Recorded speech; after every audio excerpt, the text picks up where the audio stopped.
Assalamualaikum warahmatullahi wabarakatuh. Selamat datang di praktikum Sistem Basis Data 2. Di pertemuan pertama ini, kita akan membahas tentang konteks diagram dan data flow diagram. Pertama-tama kita akan membahas definisinya terlebih dahulu. Untuk konteks diagram adalah diagram yang paling tidak detail dari sebuah sistem informasi yang menggambarkan aliran-aliran data ke dalam dan keluar sistem dan ke dalam dan keluar entitas-entitas eksternal. Konteks diagram ini menggambarkan sistem dalam satu lingkaran dan hubungan dengan entitas luar. Lingkaran tersebut menggambarkan keseluruhan proses dalam sistem. Tujuan utamanya adalah untuk menjadi jembatan komunikasi dengan stakeholder, jadi tidak untuk menjelaskan data flow kepada developer, karena konteks diagram itu emang simple ya, makanya digunakannya tujuannya bukan untuk menjelaskan data flow. Selanjutnya data flow diagram. Data flow diagram adalah diagram yang menggunakan notasi-notasi untuk menggambarkan aliran data dari sebuah proses atau sistem informasi. Di dalam data DFD ini terdapat informasi terkait input dan output dari setiap proses tersebut. DFD juga memiliki berbagai fungsi seperti menyampaikan rancangan sistem, menggambarkan sistem, dan perancangan model. Jadi DFD ini digunain buat ngebarin aliran data di dalam sistem. Dari mana datanya datang, prosesnya di mana, disimpan di mana, dan outputnya kemana. Jadi DFD itu kayak nyeritain perjalanan data di dalam sistem yang kita buat. Sejarahnya DFD ini pertama kali dipopulerkan oleh Larry Constantine dan Ed Yurdon pada tahun 1970. Dan sampai sekarang itu DFD masih menjadi salah satu tool standar di analisis dan buat perancangan sistem ya. Menurut Kenneth Kozlak, tujuan dari adanya DFD sendiri adalah sebagai penyedia atau menjembatani antara pengguna dengan sistem. Hal mendasar menjadi pembeda antara flow chart dan DFD terletak pada flow dan objektif penyampaian informasi di dalamnya. Bedanya DFD sama flowchart itu, kalau flowchart tuh lebih ke fokus ke alur proses atau langkah-langkahnya ya. Sedangkan DFD ini fokus ke aliran datanya. Jadi siapa ngasih data apa, prosesnya apa, terus datanya disimpan di mana. Jenis-jenis DFD ini ada beberapa level atau tingkatan, dan masing-masing levelnya itu punya tingkat detail yang berbeda ya. Untuk level 0 ini tingkatan yang paling rendah, yang dimana menggambarkan sistem berinteraksi dengan entitas eksternal. Ciri dari diagram level 0 terletak pada tidak adanya informasi yang terkait pada data yang tersimpan pada store. Untuk diagram level 1 ini proses-proses utama yang ada di level 0 itu dimulai jadi pecah. Jadi sistem yang tadi cuma satu lingkaran misalnya, itu diurain jadi beberapa subproses. Di sini juga udah mulai muncul kayak data store, tempat dimana nyimpen data. Ini yang paling sering jadi biasanya ini yang paling banyak yang dipakai lah. Yang diagram level 2 ini merupakan tingkat lanjutan dari level yang sebelumnya. Tiap proses pada diagram ini akan dijelaskan lebih detail. Namun untuk diagram ini jarang sekali dikerjakan karena biasanya itu sampai level 1 aja itu cukup ya, kecuali emang kalian buat sistem yang kompleks banget. Selanjutnya itu fungsi konteks diagram dan DFD itu yang pertama, menyampaikan rancangan sistem menjadi lebih mudah, di mana data yang disajikan mampu menggambarkan alur data secara terstruktur dengan pendekatan yang lebih efisien. DFD dapat membantu proses menggambarkan sistem sebagai jaringan fungsional.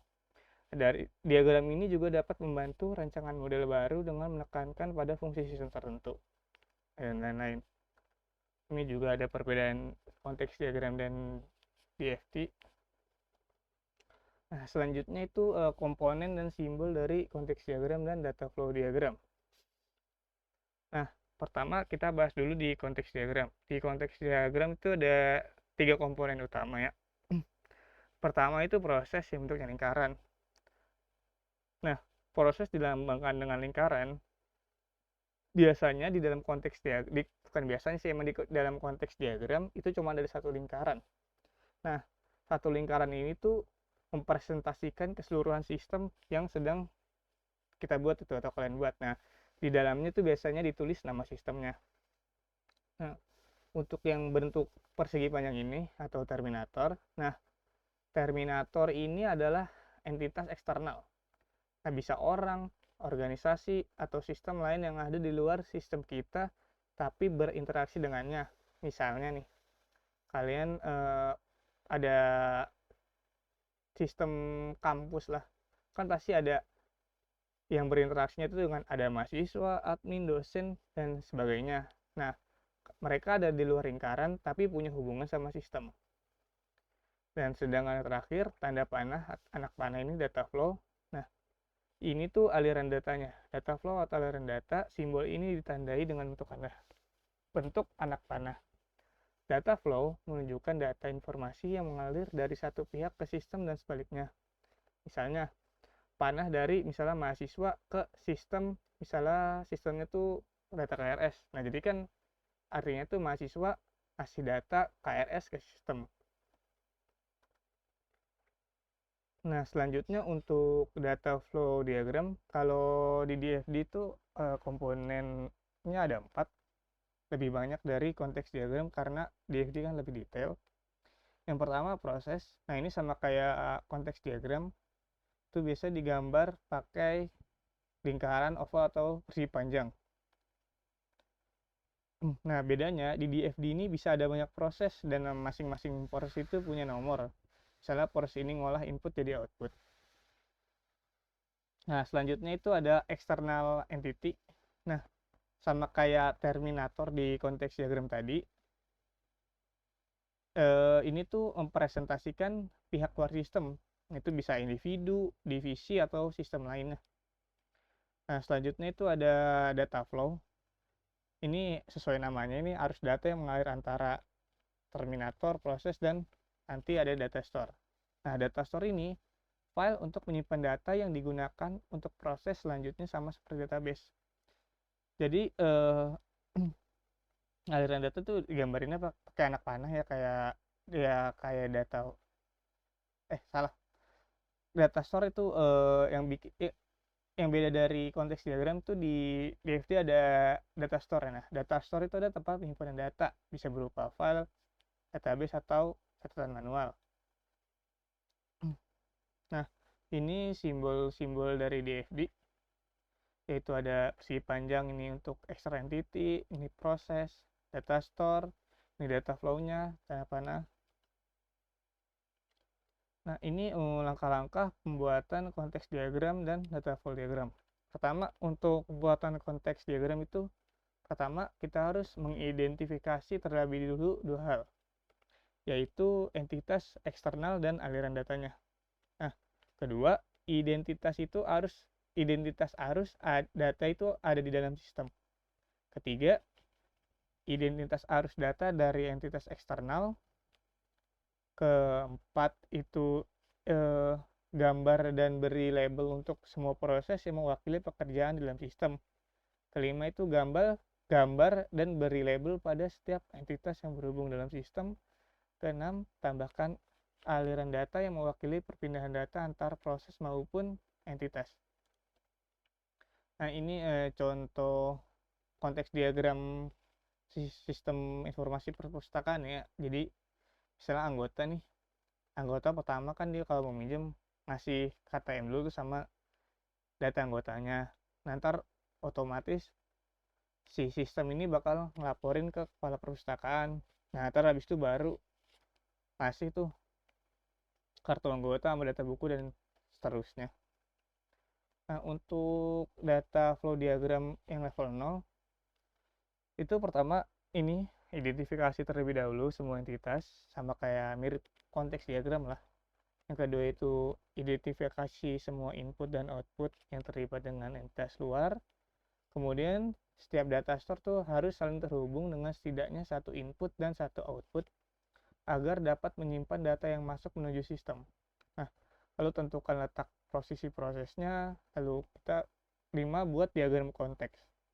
Kita tentukan nama sistemnya, tentukan batasan sistemnya, tentukan terminator, apa saja yang ada dalam sistem, tentukan apa yang diterima atau diberikan terminator dari atau ke sistemnya, lalu gambarkan diagram konteks.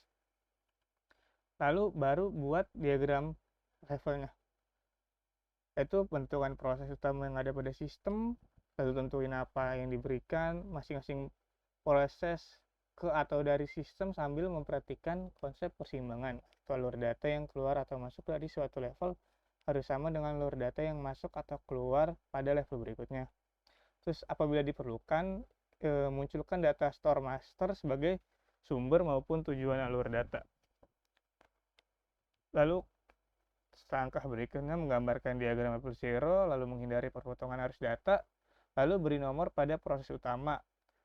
Nah, nomor ini tidak menunjukkan urutan proses, misal 1, 2, 3, dan seterusnya. Untuk data flow diagram level 1, itu pertama kita menentukan proses yang lebih kecil dari proses utama yang ada di level 0. Jadi, kalau membuat data flow diagram level 1, itu biasanya buat di level 0 dulu, karena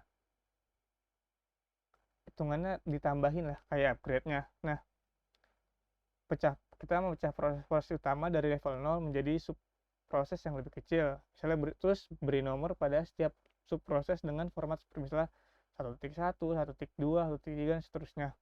Nah, ini tuh buat nunjukin bahwa subproses tersebut adalah bagian dari proses nomor 1. Nah, di sini juga bisa mulai munculkan data store transaksi. Nah, untuk data flow diagram level 2, 3, dan seterusnya, diagram ini merupakan dekomposisi dari level sebelumnya. Nah, proses dekomposisi ini dilakukan sampai dengan proses siap dituangkan ke dalam program. Nah, itu aturan yang digunakan sama dengan level 1.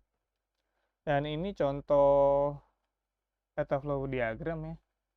Misalnya di proses pertama itu pendaftaran, di mana yang calon siswa bakal memberi data dirinya di bagian pendaftaran, dan data siswa ini akan diproses oleh bank, yang dimana data siswa ini bakal disimpan di storage area ini di file data siswa, dan data siswa itu bakal ditransfer ke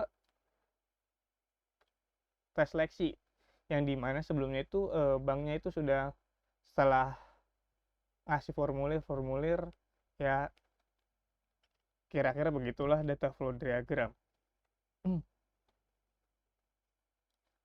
Untuk materinya sampai sini aja, dan untuk pertemuan pertama ini belum ada ngodingnya ya, sampai pertemuan kedua seingat saya. Di